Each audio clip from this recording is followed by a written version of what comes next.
Alright, mga ka-plastic, and this is me again, Big Sue, right back at it again with another content. At tatalakayin po natin ang tungkol dito sa nangyari ng pagsunog o nasunog ang DPWH, ang opisina nila mismo sa Quezon City, mga ka-plastic. So, ganito po ang aktual na pangyayari. Responding Unit 1070 positive alarm. Location DPWH building. EDSA Kamuning. Likewise responding unit double time. Responding. Palakpakan natin ng mga kongresista, nepo babies, mga artista, senador at iba pa, mga sangkot dito sa korupsyon sa flood control project, mga ka-plastic. Let's say congratulations, kasi yung mga ebidensya na possibility na meron dyan ay nasunog na po, mga ka-plastic.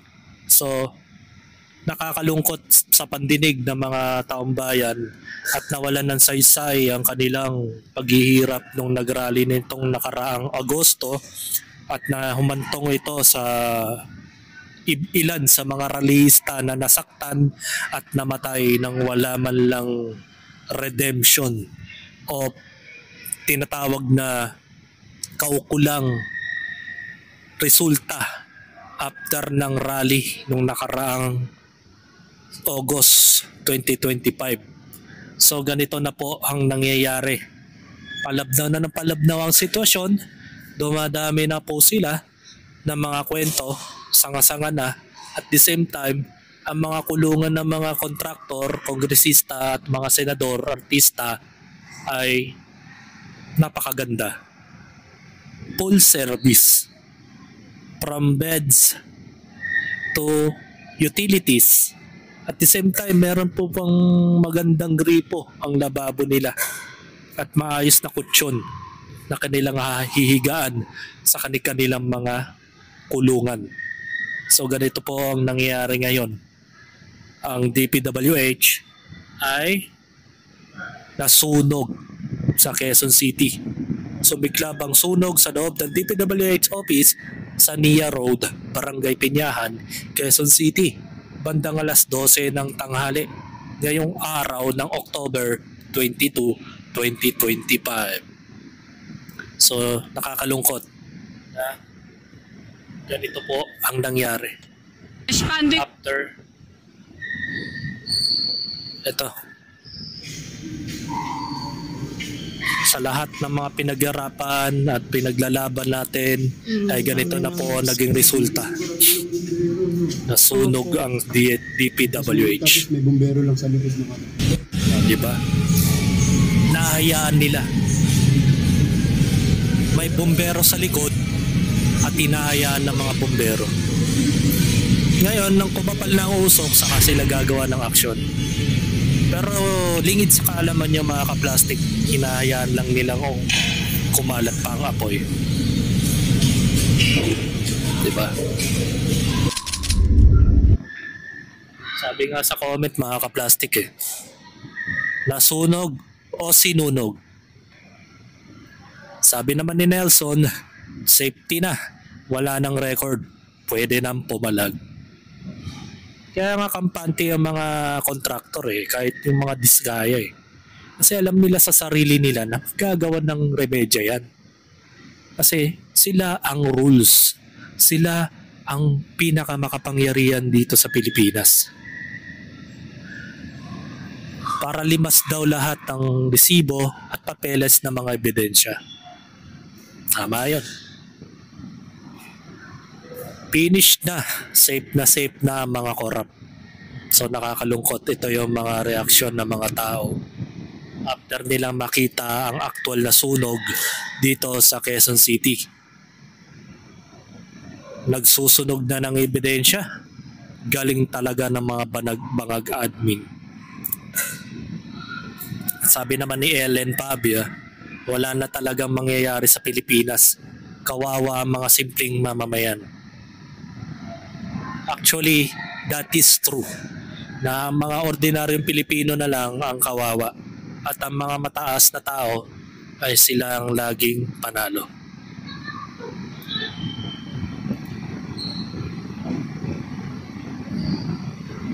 tayo ng malupitang comment.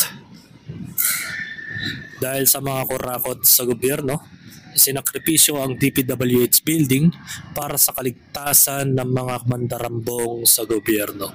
Kumbaga nagkaroon ng alay, mga kaplastik.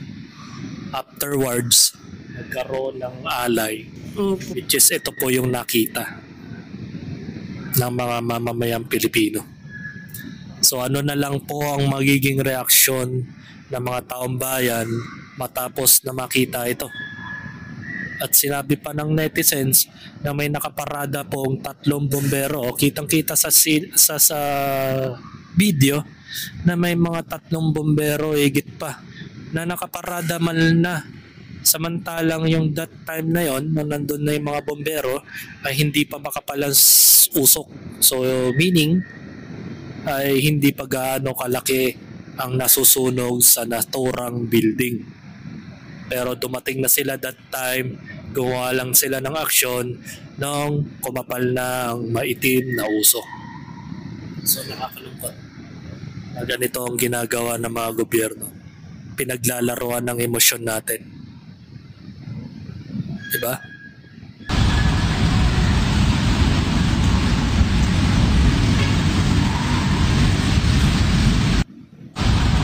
Palagay ko mga kaplastik, halata naman talaga na ginawa nila ito para lahat ng mga makakalap pang ebidensya at yung mga dapat pang makalap ay mawawala na ng tuluyan. So yung mga nasasangkot ngayon sa mga anomalya ng flood control ay 100% na wala na talaga silang pag-asang makulong. So in short, pabor sa kanila, mga kaplastik. So, ganito na lang talaga ang mangyayari sa bansa natin. So, ang ating inihikayat sa mga magkatabing bansa o sa mga foreign investors ay wag na kayo mag-invest dito sa Pilipinas. At hinihikayat ko kayo at ini-encourage ko kayo mga tao dyan, mga gobyerno sa ibang bansa na patuloy na nag-i-import o nag-export from your country to my country, na itigil na ninyo ang pag-i-invest dito sa Pilipinas dahil lahat ng mga binabayad ninyo, even na taxes, ay napupunta lang po sa wala ang mga tax ninyo. At nagre-resulta lang po ng matinding kahirapan habang yung mga nakikinabang sa mga buwis ng taong bayan ay naggagandahan ng kanilang mga buhay. Sana po i-translate na lang ninyo into Google o anything na platform that you can translate from Filipino into English version that you will easily to understand me, na sana lahat ng mga mag-i-invest dito sa Pilipinas ay wag na po kayo mag-invest. Even na magpautang sa gobyerno ng Pilipinas ay wag na po kayo magpautang dahil ang tendency lang yan ay magkakaroon lang po ng matinding korupsyon. Lahat ng ipinautang ninyo sa Pilipinas, sa Philippine government, national government, ay mapupunta lang sa mga bulsa ng mga magnanakaw dyan, mga kaplastik. So, ang pinaka most probably na mangyayari sa Pilipinas ay wala na tayong aasahan na pagbabago kahit na ilang presidente pa ang lumuklok sa palasyo. So, hanggang dito na lang ang aking opinion, and this is me again, Big Sue, lagi nagsasabing ang mga plastic ay matagal mabulok dahil ang mga plastic ay toxic. Kaya, what's up mga kaplastic? And this is Gambit, commentary video ng video live stream. Signing out. Alright. Mga kaplastik, kung nagustuhan nyo ang aking video, isubscribe nyo lang ang aking channel. At the same time, i-hit nyo rin ang notification bell at yung all para ma-notify kayo sa aking susunod ko pang video sa aking YouTube channel. Maraming salamat po mga kaplastik.